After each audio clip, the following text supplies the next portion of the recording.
what do you think is that next step for more school districts to really ensure that they are meeting the students' needs, whether they're in general ed or special ed, right? So we have these programs, like teachers are taught some things, but we still are seeing these mental health concerns, right? So just having these programs and doing these kind of tier one things obviously aren't going to solve all the issues. So what do you kind of hope is a next step for school districts? All right, welcome back everyone to the Prepared School Psych podcast. We're thrilled today to have Dr. Matthew DuBois with us. He is a leading expert in social emotional learning. He wears two hats right now, the president of the Massachusetts School Psychology Association, and he's also the senior director of clinical services and SEL for the public schools of Brookline. He completed his doctoral training at Northeastern University and his fellowship at the Department of Psychiatry and Human Behavior at the Warren Alpert Medical Center at Brown University. He brings a wealth of knowledge and experience to our discussion today, and we're excited to hear his insights on leadership as well. Welcome to the Prepared School Psych podcast, Matt. So thank you, Jenny, for having me. All right, we're asking everyone the most important question because we're all wondering, what are we going to be watching? What is your favorite TV show that you are watching right now? What an awesome and very important question. So I would say all time is probably The Wire. Particularly 4 and 5 is somebody who works with children in education. Those seasons are particularly impactful. For what I'm watching right now, and this is going to be a very psychologist thing for me to say, there's a show called Couples Therapy. It does a beautiful job at describing the experience of being a person who's providing therapy and sort of working with couples through that therapeutic process. And so if you're sort of in that space or just sort of interested, it's a strong recommendation. All right. Awesome. I might have to try that one out. Is that based on true information? Like it's true? Yeah. So it's a documentary style, and you see it both from the perspective of the therapist and sort of the work that they do and going to supervision and sort of working through challenging cases. And so if you're in the field, it's a really good representation of what the work looks like. Okay. Interesting. Interesting. Yeah. Well, I know you do have a background, of course, in school psychology. How would your colleagues describe you when you were working as a school psychologist? I hope, and I'm pretty confident, they would describe me as this way: somebody who is deeply passionate about the work. I'm somebody who likes to do a lot of things. And for me, working with kids, working with schools is really energizing. And I think anytime you're engaging in work that is energizing, it allows you to do a lot of different things. Versus if it's depleting, it's just harder to do those things. So I hope describe me as somebody who's just really passionate about the work. Wonderful. How long have you been in this field, and at what point in your journey did you become involved in your state association? Yeah, so I have been in the field, I guess, 16 years now. And so as you mentioned, I'm president of the School Psych Association in Massachusetts. And during graduate school, I was loosely attached to the association, but life happens. I had children, got married, actually moved states a couple of times during my training. I moved back into Massachusetts in 2016 and attended some meetings. It was really sort of right before the pandemic, like literally in February of 2020, that I got involved at a higher level. I became president-elect sort of a month later. So it's sort of been an in and out experience, but definitely a deep dive within the last 5 or so years. Okay. Well, as a state association president, what have been some of your key initiatives? What are some things that you're really passionate about working on? Yeah. The work that we get to do in schools is beautiful. It is awesome. It is hard. It is complex. And so one of the things that I was really focused on is making sure that our members have the tools, have the training, the resources that are available to them to support the whole child. What's interesting, this comes up a lot within our practice, is that in most buildings, right, the school psychologist is the only person who can do school-based assessments, right? But we can do so much more. Right. It's being able to have the training and the skills to do counseling. I'm a big person around consultation, just the number of kids and families we can support when we're in that indirect service delivery space. And so making sure that folks have those trainings and those skills to reveal to your school community, yes, I have expertise in assessment, but there's so much more that I can do. And so a thing that I'm really, really proud about, obviously during the pandemic, we had to cancel conferences. Currently, our conferences were our biggest events of the year. People throughout the entire state would come and be really excited about it. In the past 2 years, we've been able to bring them back. both conferences. They're the 2-day conference. So we had about 400 people attend both days, 20 sessions that really covered supporting the whole child. So I'm really, really proud that we've been able to provide folks with those tools and that information to do the work that we know is really important for supporting not just kids' academic functioning, but also their social and emotional and behavioral functioning. That's wonderful. Is there a specific accomplishment in this role other than bringing back these conferences that you're most proud of? Yeah, I think when you get into leadership, I think you increasingly appreciate some of the structural things that impact practice, right? For example, laws. And so we last May, and we're doing it again next month, we were able to go to the state house and lobby legislators around bills that would support folks in the state who are licensed educational psychologists to build assurances for their practices. As folks know, we're in a really meaningful shortage for mental health professionals. And so being able to have licensed educational psychologists also bill for mental health services would be really, really important. And so we've had some really meaningful progress in that area. Hopefully we're going to sort of get all the way there. And so the amount of progress we've made in that space is also something I'm pretty proud of. That's incredible. Well, I know we have a lot of people that are newer to the field that listen to this podcast. When you go back to 16 years ago and starting out in this field, is there any specific advice that you might give to someone who's starting out? What's interesting for me, so I work in the district where I started my training. Oh, So wow. 22 years old. Yeah, I was in the district. And so I think when you are coming out of training, experiencing imposter syndrome is very real. Yeah. And oftentimes you want to sound and be competent in your work. And so I think that's really, really important is that there's no version of coming out of any sort of training program knowing everything. It's Right. just not a thing. And even if you did, it's all going to change anyway, right? Even think about, 16 years ago, we oftentimes weren't really talking about MTSS. It wasn't a paradigm that we were really sort of using. So you're going to have to learn it all again anyway. It's, I think what's really important is to trust that your training is going to allow you to learn the things that you don't know. You absolutely don't know some things yet. This is some of it, right? And so as you move into spaces where you're not sure, as you're presented with problems that you're not sure of, you just trust your training and say, okay, what is the approach and the work that I'm going to do to then get to the position to solve that? Say from an effectiveness standpoint, as you're teaming with folks, modeling what that looks like when you're presented with a problem that you're not sure how to answer and modeling how it is that you come to that answer is a way better version than trying to fake it or sort of like stumbling across it. So I guess the advice would be it's absolutely okay to not know things and to trust that your training is going to allow you to answer those questions. I know for myself, when I had interns, they really tested a lot of what you were just saying because it isn't always that sometimes there is an answer, right? There is a correct answer. But I think about all the time the interns I would have would ask me like, well, why'd you make that decision? And it really made me stop. Why did I make that decision? Like, they're the greatest people who can really call us out and have that opportunity to think through those problem-solving situations. Right. And that is an awesome plug to be a supervisor for folks.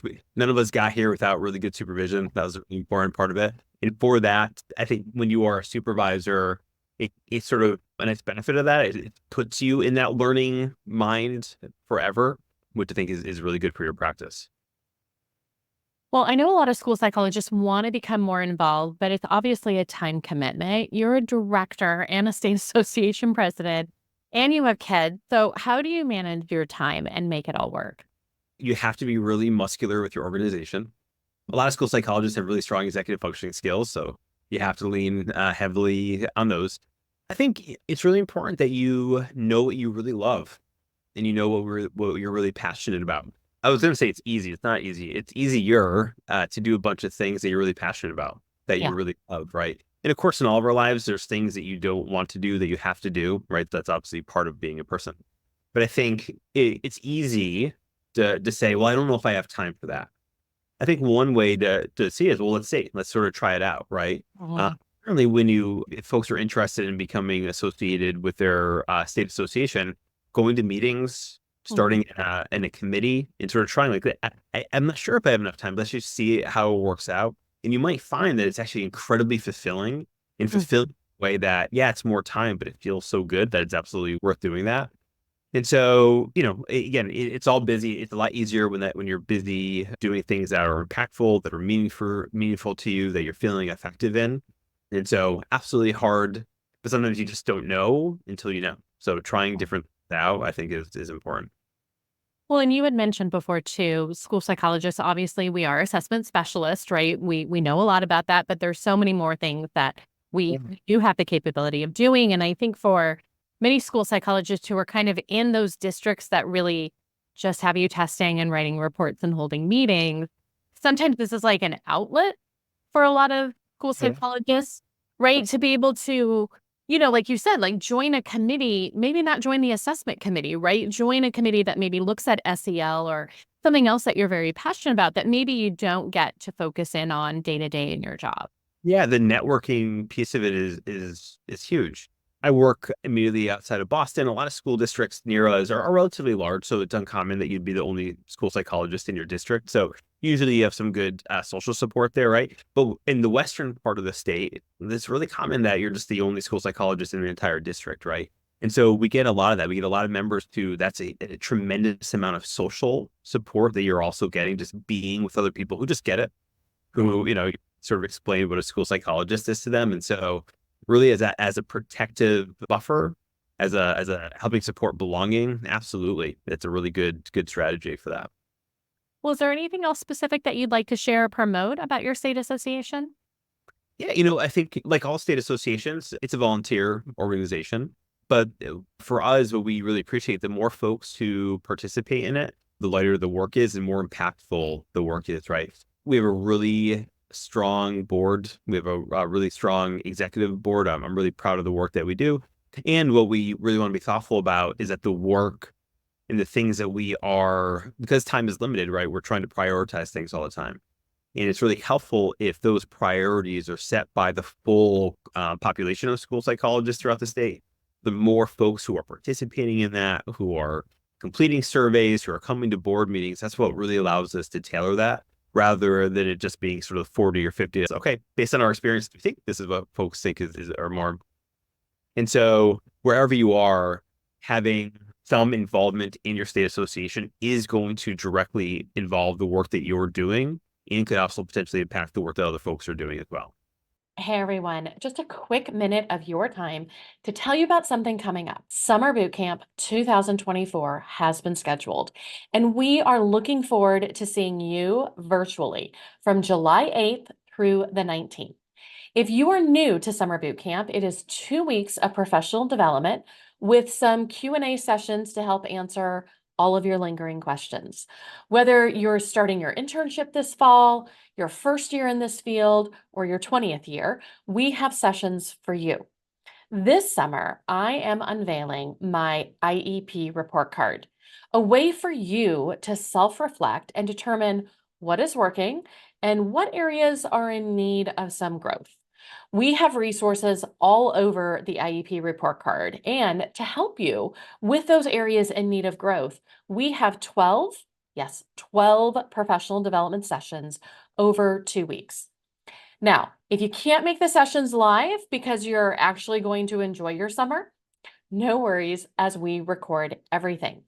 If you need some CEUs or a certificate of completion, we have those too. So head over to my website at jennyponzerk.com today, or click on the link in the show notes to learn all about the sessions we are offering. I will see you in July. Love that. Well, you did take that leap from school psychologist to director. What made you decide that this was the right step for you? It was a really hard decision. For me, I love working with kids, love working with families. I think it will be the thing that I'm always the best at. And for me, when thinking about my training, impact is really important to me. And so thinking about what is the role that you can have that's going to have the most amount of impact on what kids experience every single day at school. And so in my before this, I was coordinating a therapeutic program for kids, right? And so every year, right, being able to work with 30 kids was beautiful and it was awesome and absolutely felt impactful, right? But I'm in a school district with 7,000 kids. Yeah. And so having the ability to be in a position now where I'm able to support teachers and clinicians and to help support practices and decisions that influence all 7,000 kids is really, really, really important. And I would say it's not uncommon when you think about mental health services broadly within schools that and it's becoming more, but there aren't a ton of people with clinical training who are administrators within public schools, right? And that's a challenge when you think about clinical supervision, when you think about how we're advocating for mental health professionals and what the work looks like, right? And so for me, I definitely felt a call of, okay, how can I structurally make sure that I'm supporting 7,000 kids? And also for the folks who are doing that direct work, how can I make sure that I'm supporting them in the very best way, where it's really high quality, really effective mental health services that kids are getting?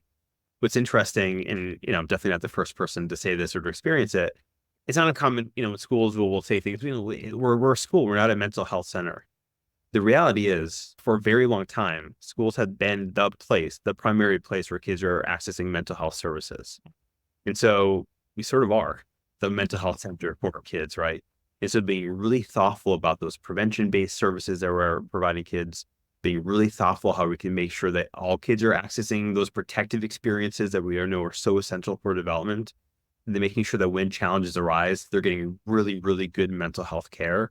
That's the stuff that I'm deeply passionate about. And so those are the things that definitely sort of called me to step into this role. Well, for others that might be interested in a similar path, what suggestions might you give them to be kind of ready for this type of change? Yeah, I was talking actually with my interns the other day. So, this idea of feeling ready is sort of this barrier that we have, right? I think about, I have 3 kids. Nobody's ready to have a child when you have a child, right? But feeling ready and being ready are fundamentally different things, right? And you're trying to wait until you're going to feel ready. You're going to be waiting for a while, right? As a school psychologist, you have developed all the skills that you need to be an effective leader, right? You understand so many concepts of how it is that we influence change, how we evaluate that change, how we evaluate services, right? You have all the skills there, right? And so it is a little bit of a leap of faith and sort of trusting yourself that, yes, there's going to be things that I'm going to do that are totally different, right? Maybe I've never handled a budget before. You can learn that, right? What you already know is, how do you navigate a teacher that's having a really hard time? How do you evaluate a program that's new, right? These are skills that you absolutely have that are much harder to teach and to learn, right? So if you're somebody who's really thinking about, yeah, I think maybe, but I don't know if I can do it. Yeah, absolutely. Absolutely. You can do it, and really trust those skills that you've developed. Well, I want to talk a little bit more about your role as the leader, for SEL in your district, as we know. And, COVID, we saw coming out of that rise in the social emotional concerns for our students. And I feel like a lot of our schools have done a pretty decent job about implementing some SEL more systematically since that time. So, what do you think is that next step for more school districts to really ensure that they are meeting the students' needs, whether they're in general ed or special ed, right?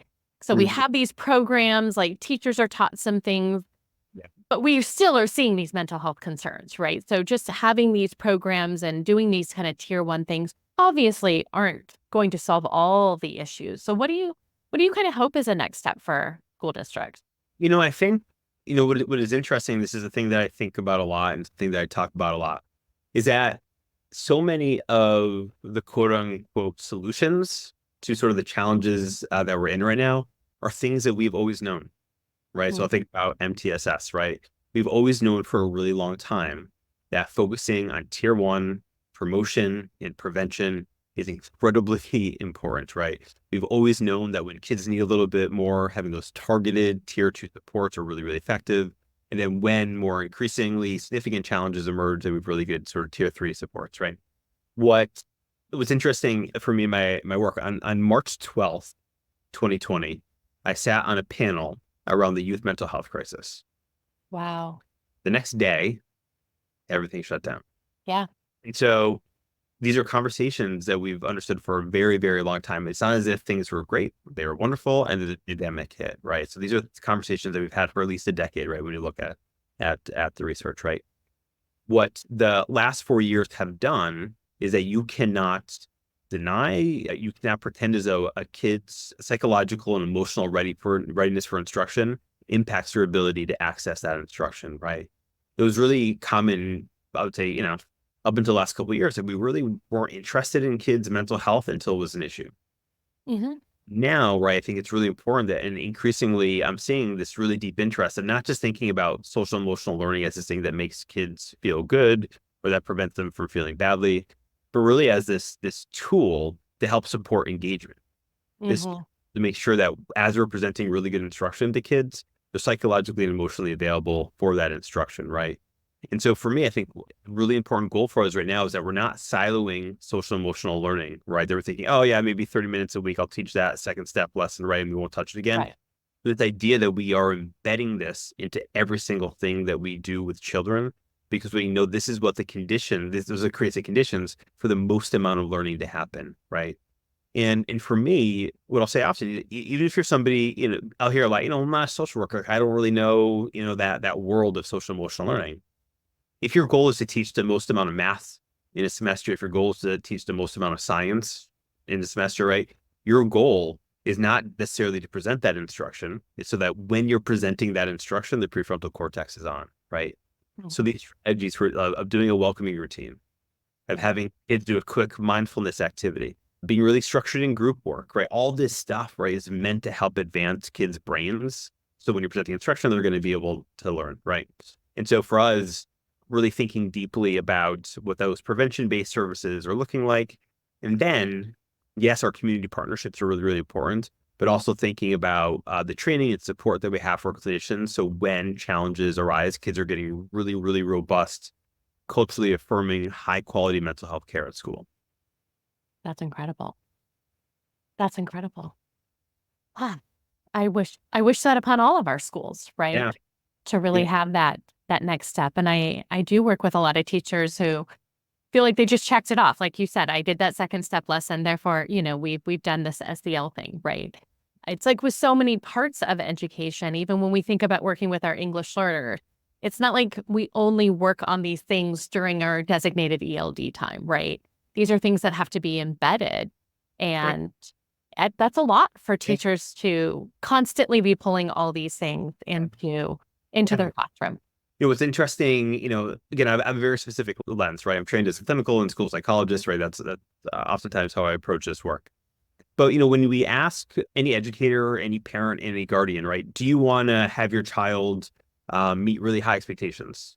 Everybody says yes, of Right. course. The thing about high expectations is that they're hard, right? Mhm. Along the way, you're very likely to experience frustration and setback, right?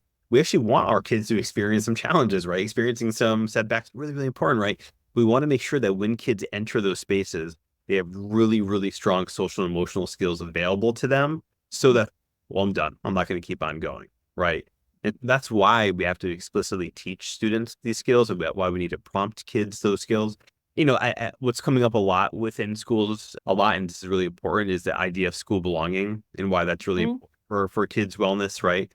We know that your relationship that you have with the person who's teaching you has a really strong emotional regulation property to it, right? If you don't like your teacher, we've seen this in research in a really Sure. broad way, it's going to influence how much you're going to learn, right? If you really like that person, literally at a physiological level, it's Mhm. emotionally regulating, which allows to keep your brain on, right? And so again, all this stuff is, people say, we're academic institutions, we're schools, right? And so I might question that a little bit. I think we can be broader than that. But even if you do have that narrow focus, right? Incorporating the social and emotional lives of children are necessary for achieving those goals that we have around academic learning, right? There's decades of research that have demonstrated this. We've known this for a very, very long time. And that's why it has to be held as this foundational part alongside with really high quality instruction. Because when you marry those together, that results in the most amount of learning for kids. Yeah. All right. Well, to finish up today, our podcast is called the Prepared School Psych Podcast. When you think of that term prepared, what do you do to help yourself feel more prepared in your role? Oh, that's a great question. So I think for me is I like to lean. I feel really lucky. I work with incredibly talented, skilled folks. And so I think when I am in a tricky situation, when I'm not sure what the right answer is opening up that fear and making sure that I'm talking to a lot of people and getting a lot of voices and getting a lot of insights so that I can take those with me as I'm entering things that feel a little bit challenging. Education is best done as a team sport. And so making sure you have a really good team with you and hearing all that, I think will definitely help you feel more prepared. Awesome. Well, thank you so much for being here today, and thank you for lending your very valuable time to this podcast and for all of our listeners. And for all of our listeners, thank you for listening to the Prepared School Psych podcast.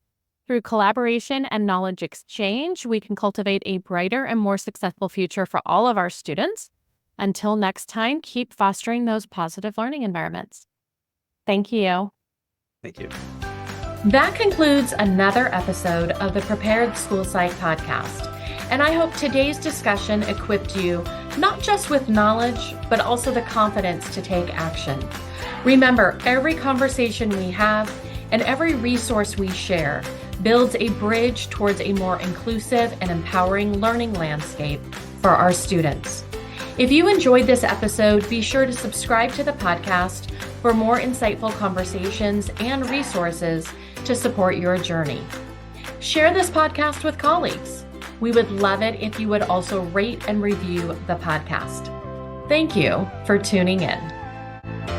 Just a reminder, everyone, the information and advice provided in this podcast are for guidance purposes only, and all listeners are required to follow both federal and state law and their own school district guidelines and policies. Thank you.